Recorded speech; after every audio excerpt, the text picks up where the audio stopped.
for? The senator from Vermont. Thank you, Mr. President.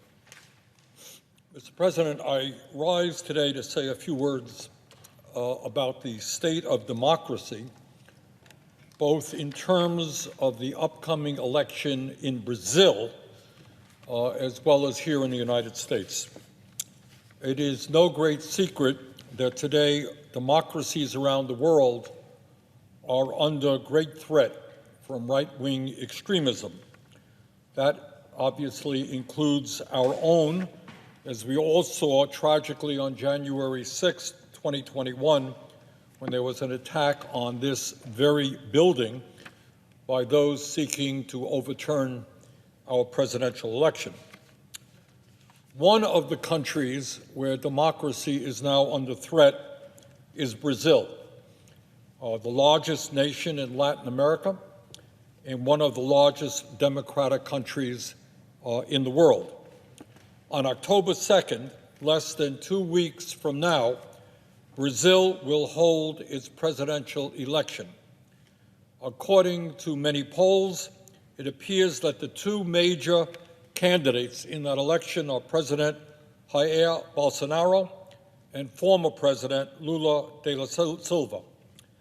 If no candidate in that election receives over 50% of the vote, there will be a runoff election between the top two candidates on October 30th.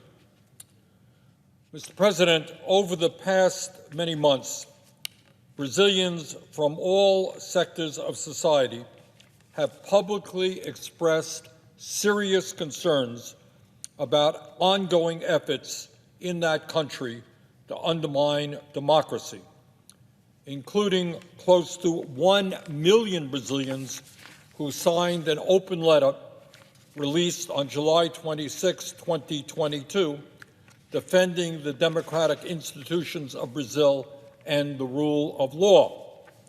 And there is, in fact, a very good reason as to why the people in Brazil are concerned about their democracy. And that is that the current president and candidate for re-election, Jair Bolsonaro, has made some very provocative statements which suggest that he might not accept the election results if he loses. In other words, Bolsonaro might attempt to destroy Brazilian democracy and remain in power no matter what the people of Brazil determine in a free and democratic election. Here are just a few examples of what Mr. Bolsonaro has said over the years. Back in September 2018, before he won his election, Bolsonaro stated, quote, "I will not accept an election result that is not my own victory," end of quote.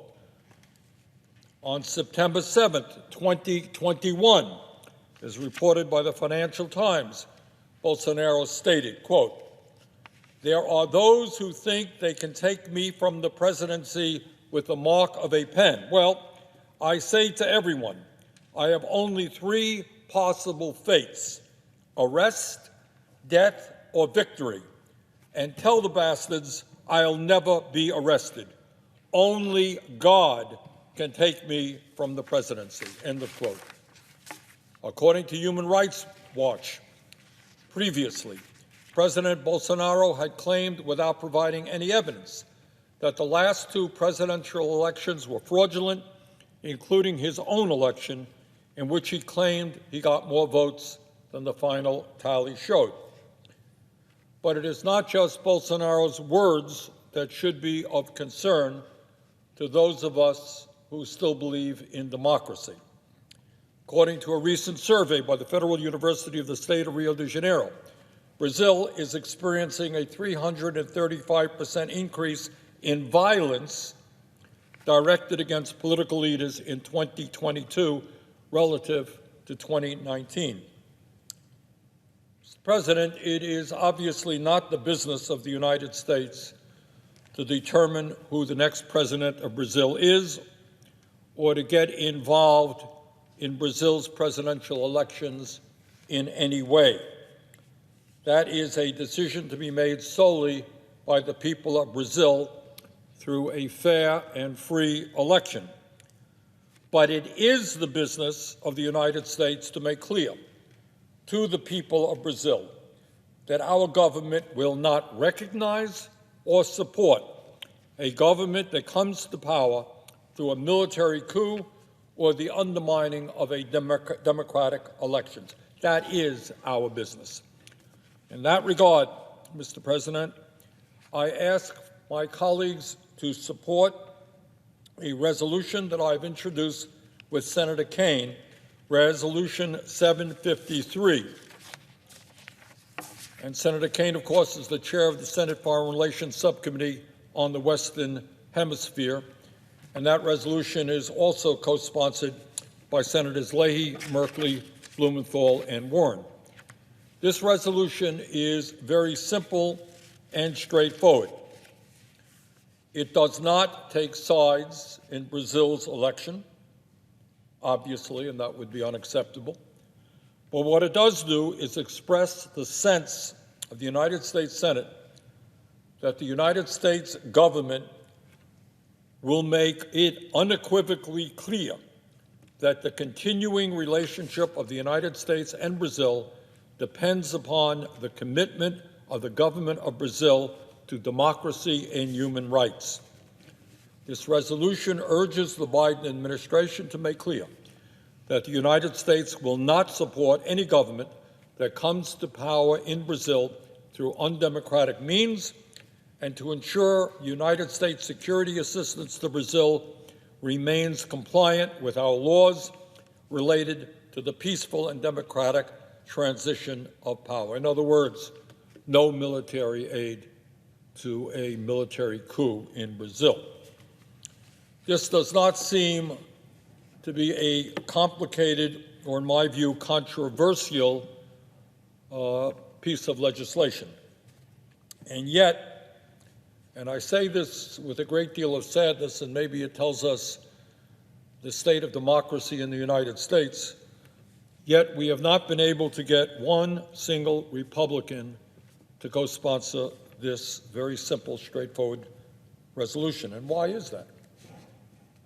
And the answer is, I would love for my Republican colleagues to explain to me why they cannot support and add their names to a resolution that simply supports Brazil's democracy and the peaceful transfer of power. Obviously, it would be most effective if this resolution had bipartisan support, and I hope that it will. Mr. President, in my view, it is imperative that the United States Senate make it clear through this resolution that we support democracy in Brazil. It would be unacceptable for the United States to recognize a government that came to power undemocratically, and if we did that, it would send a horrific message to the entire world. So, it is important for the people of Brazil to know that we are on their side. We are on the side of democracy. And that is what this resolution is about. And I ask my colleagues in a bipartisan way to support it. And with that, Mr. President, I would yield the floor.